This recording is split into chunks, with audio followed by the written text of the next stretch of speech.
Over the last 15 years, the Australian branch of Hare Krishna FoodForLife has been distributing free meals to the needy and destitute. Starting in Brisbane, the Australian media takes a look at some of this work. Recently, there's been a growing awareness in the Brisbane community of the social problems in Fortitude Valley.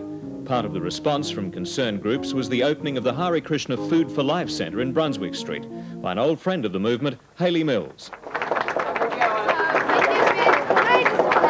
To declare this wonderful Hare Krishna FoodForLife Centre well and truly open.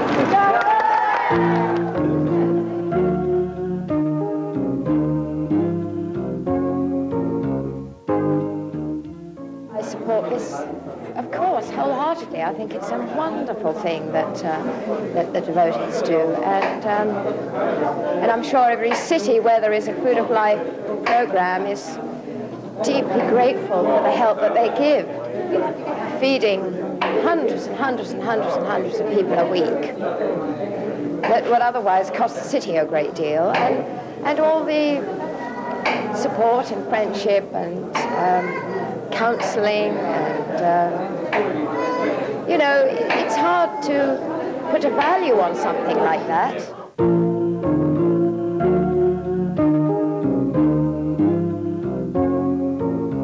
Although open for only a short time, FoodForLife is serving approximately 100 free plates of food per day to needy people from a mixture of backgrounds, including the elderly, Aboriginal, homeless, and the unemployed. In the past, we've been mainly interested in law enforcement. We're now a service organisation, and it's imperative that we have knowledge of welfare organisations that are in our jurisdiction, because regularly we come across people who are in need of assistance, not necessarily police assistance, and if we can offer them information where to go for that help that they need, or provide where they can get accommodation, food or whatever, I think it's fairly important.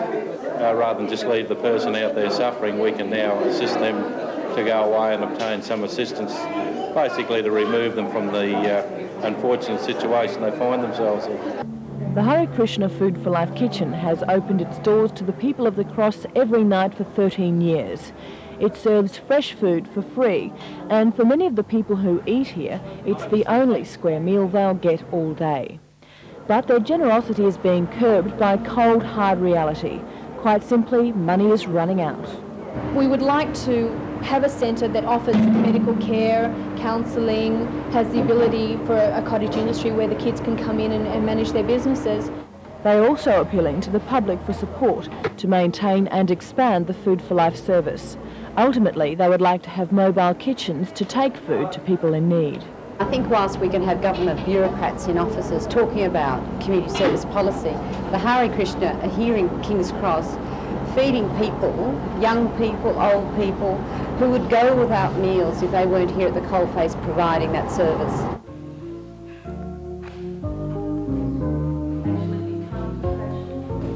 In Melbourne, volunteers from the local community work alongside Hare Krishna devotees to cook, pack and distribute free meals to the aged and disadvantaged.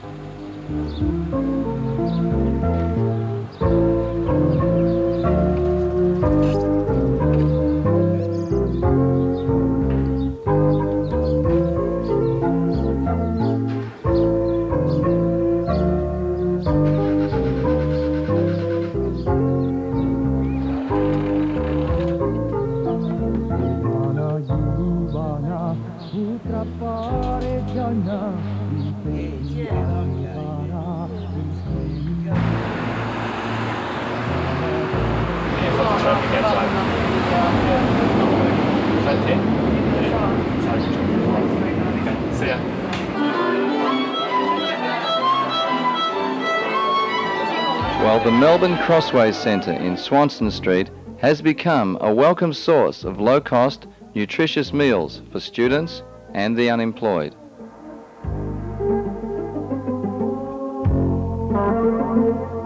The Hare Krishna farm near Sydney works in conjunction with local government to grow and cook free food for the disadvantaged in its locality. At Geelong, economic disasters like the collapse of Pyramid and Ford retrenchments have left an unemployment level of around 15.3%, which, according to the Commonwealth Employment Service, means more than 1,300 people are out of work.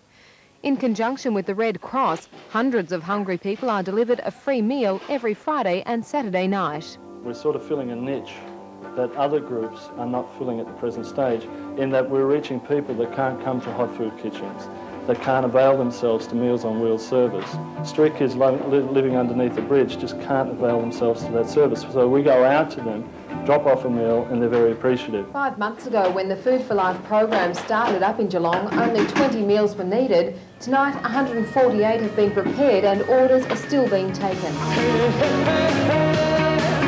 There'll be food on the table tonight.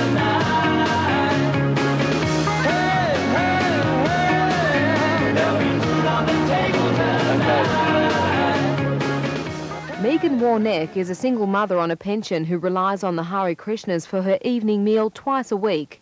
Some days I've had no food here at all, you know, and that really helps to have a meal brought to me.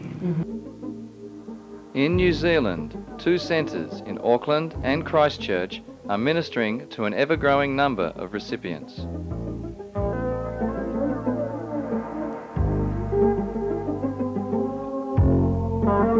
We started this Food for Life program 5 months ago now, and we're finding there's been a gradual progression. More and more people are coming. We're feeding approximately 250 people a week now. As the gap between the haves and have-nots of society grows ever wider, Hare Krishna Food for Life seeks to expand its services to the general community.